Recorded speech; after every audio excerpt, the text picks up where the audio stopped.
Hello, അസ്സലാമു അലൈക്കും. എന്തൊക്കെ എല്ലാവരുടെ വിശേഷങ്ങളും സുഖമല്ലേ? നമുക്ക് ഇവിടെ സുഖമാണ് കേട്ടോ, അൽഹംദുലില്ലാ എന്ന് പറയാം. ഏത് കാര്യത്തിന് എത്ര വിഷമം സങ്കടം ഉണ്ടെങ്കിലും അൽഹംദുലില്ലാ അൽഹംദുലില്ലാ എന്നിങ്ങനെ പറയണല്ലേ അല്ലേ?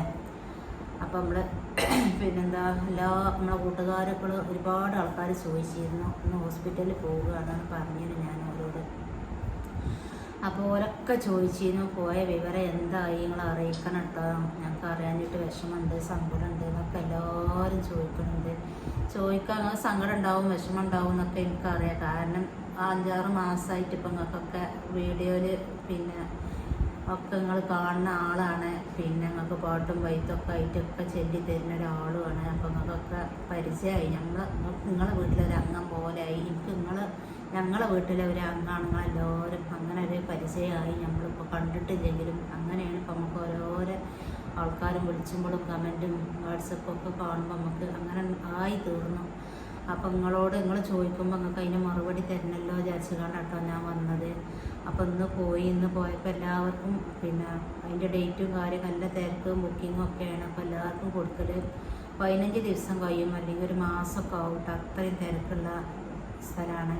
അപ്പം നമ്മളെ കാര്യങ്ങൾ നമ്മളിങ്ങനെ കോയമ്പത്തൂർ പോയ വിവരം സ്കാനിങ്ങിലെ കാര്യമെല്ലാം കണ്ടപ്പോൾ ഒരു അല്ലാതെ അങ്ങോട്ട് നീട്ടിക്കൊണ്ടുപോവാതെ ആദ്യം പറഞ്ഞു അടുത്ത ആഴ്ച, പിന്നെ പറഞ്ഞു ഞങ്ങൾ നാളെ വരി. അപ്പം ഞാൻ പറഞ്ഞു നാളെ വെള്ളിയാഴ്ച അല്ലേ എന്ന് പറഞ്ഞപ്പോൾ വെള്ളിയാഴ്ച ജുമയ്ക്ക് ശേഷം നമുക്ക് ചെയ്യാം, നമ്മൾ രാവിലെ വന്ന് അഡ്മിറ്റ് ആയിക്കോളി എന്ന് പറഞ്ഞു കേട്ടോ.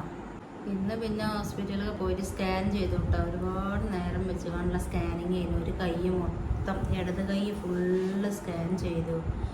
റിസൾട്ടൊക്കെ കിട്ടിയപ്പോൾ ഒരുപാട് സമയമായിരുന്നു. അപ്പോൾ സ്കാൻ ചെയ്തപ്പോൾ പിന്നെ പറഞ്ഞൊരു പ്രശ്നം കയ്യിലുണ്ടാവാൻ പാടില്ല എന്ന് പറഞ്ഞു. അപ്പം ഇന്നലെ കോയമ്പത്തൂർ പോയപ്പോൾ ടെസ്റ്റ് ചെയ്യാൻ വേണ്ടി ആ കയ്യുമെന്ന് ബ്ലഡ് എടുത്തിരുന്നു. അപ്പോൾ അത് ചെറിയൊരു പ്രശ്നമാണ് എന്ന് പറഞ്ഞു. അങ്ങനെ ബ്ലഡ് എടുത്താൽ അവർക്ക് പിന്നെന്താ എന്തൊക്കെ കാര്യങ്ങൾ പറഞ്ഞു കിട്ടാം. അപ്പോൾ അതുകൊണ്ട് നല്ലോണം ശ്രദ്ധിക്കണം എന്നൊക്കെ പറഞ്ഞു. പിന്നെ ഇനി നാളെ രാവിലെ തന്നെ വരാൻ പറഞ്ഞു. എന്താ വെച്ചാൽ ബ്ലഡ് എടുത്തുകൊണ്ട് ടെസ്റ്റിന് കൊടുക്കണം. പിന്നെ ഡോക്ടർ വരുമ്പോൾ ഇതിൻ്റെ റിസൾട്ട് കൊടുക്കും വേണം. പിന്നെ ഞങ്ങളോട് പോകുന്നപ്പോൾ പറഞ്ഞു നിങ്ങളൊരു ബോൾ വാങ്ങിക്കോളി, ഡയാലിസിസ് ചെയ്യണതിൻ്റെ മുന്നേ നമ്മളെ കൈ ഓപ്പറേഷൻ ചെയ്യണതിൻ്റെ മുന്നേ ഈ ബോൾ ഞങ്ങളിന്ന് വാങ്ങിയ ബോളാണ് ഇട്ടത്. 400 റുപ്യേൻ്റെ ബോളാണ് ഇട്ടത്. അപ്പോൾ ഡോക്ടറിനെ എഴുതി തന്നതാണ് ഈ ബോള്. പിന്നെ ഒരു മീഡിയം അതിൻ്റെ ഇതൊക്കെ പറഞ്ഞു തന്നു. അങ്ങനെ അത് നിങ്ങൾ വാങ്ങിക്കോളി. അത് ഇങ്ങനെ കൈ ഇങ്ങനെ പിടിച്ചുകൊണ്ട് നമ്മളെ ഈ കയ്യിൻ്റെ നരമ്പ് ശരിക്കും തെളിഞ്ഞ് കിട്ടാൻ വേണ്ടിയിട്ട് ഇങ്ങനെ ചെയ്യലാണ്. പിന്നെ ഇത് പിന്നെ അങ്ങനെ പിടിച്ചണം. ഓപ്പറേഷത്തിൻ്റെ മുന്നേ അങ്ങനെ ചെയ്യണം. ഓപ്പറേഷൻ കഴിഞ്ഞിട്ടും എന്നാണോ ഇനി കിഡ്നി മാറ്റി വെക്കണത് പിന്നെ അതുവരെ ഈ സാധനം നമ്മളെ കയ്യിൽ ഇങ്ങനെ എക്സസൈസ് ആയിട്ട് പിടിക്കണം.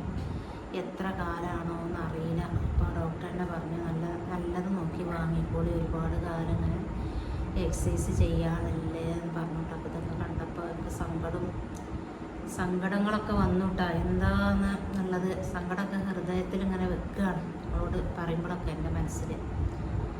ഇതൊക്കെ അറിയണവർക്ക് അറിയുണ്ടാവും. ഡയാലിസൊക്കെ ചെയ്യേണ്ട ആരെയും കണ്ടെക്കണം അവനവൻ്റെ ചിലവരെ വീട്ടിൽ അങ്ങനെയൊക്കെ ഉള്ളവർക്ക് ഇപ്പം ഇതിനെ പറ്റി നന്നായിട്ട് അറിയാം.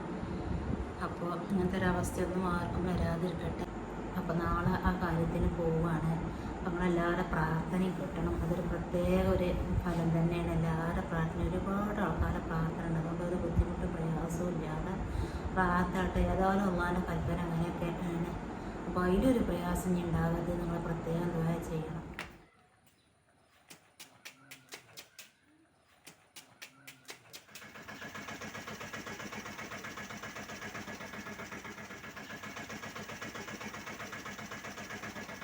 എന്ന് പറഞ്ഞാൽ നമ്മളെ വണ്ടി ഇതുവരെ 5-6 കൊല്ലമായിട്ട് നമ്മളെ കൂടെ ഉണ്ടായി. നമ്മളെ കൂടെ പറപ്പ് പോലെ നമ്മളെ വീട്ടിലൊരംഗം പോലെ നമ്മളെ കൂടെ ഉണ്ടായിട്ട് നമ്മൾ ഇത്ര കാലം ജീവിച്ചത് ആ വണ്ടി ആയിട്ടാണ്. ആ വണ്ടി പോയിപ്പോൾ ആ വണ്ടി ഒരാളിൻ്റെ വീട്ടിൽ കൊണ്ടുപോയിട്ട് കൊടുത്തു. നമ്മളെ വീട്ടിൽ വെച്ചിട്ട് കാര്യമില്ലല്ലോ. വണ്ടി ഓട്ടാപ്പെടുത്ത കാര്യമൊന്നും കഴിയൂല. അപ്പോൾ വണ്ടി ഓടാതെ നമ്മളെ വരി നിർത്തിയിട്ടിട്ടും കാര്യമില്ല. നമ്മളെന്തെങ്കിലും കൊടുക്കേണ്ട മാസം കൊടുക്കേണ്ട വാടക. അപ്പോൾ അങ്ങനെ അയാളെ വീട്ടിൽ മലയാളിൻ്റെ വീട്ടിൽ കൊണ്ടാക്കി കൊടുത്തു. ഞങ്ങളെ മലയാളി ഇങ്ങോട്ട് കൊണ്ടാക്കി നടന്നു ചെയ്തു കിട്ടാം. അപ്പോൾ അവിടുന്ന് ഇവിടെ എത്തോളം എൻ്റെ മോൻ ചോദിച്ചു എത്ര അമ്മ ഓട്ടോറിക്ഷ നിർത്തിയിട്ട് കണ്ടപ്പോഴേ മോനെ കൂടി അവിടെ ചെന്നങ്ങനെ മുറ്റത്ത് ഓട്ടോറിക്ഷ ഇങ്ങനെ കാണുന്നില്ലേ, എത്ര നമ്മളെ ഓട്ടോറിക്ഷ അവിടെ, എത്ര നമ്മളെ വണ്ടി അവിടെ ഇങ്ങോട്ട് കൊണ്ടുവരാത്ത കാക്കാൻ്റെ കരിയിലെത്താൻ നിർത്തിയിട്ടു ഇവിടെ വന്നാലൊരു 10,000 വട്ടം ചോദിച്ചു നമ്മളെ വണ്ടി എവിടെ, നമ്മളെ വണ്ടി എവിടെയാണ്.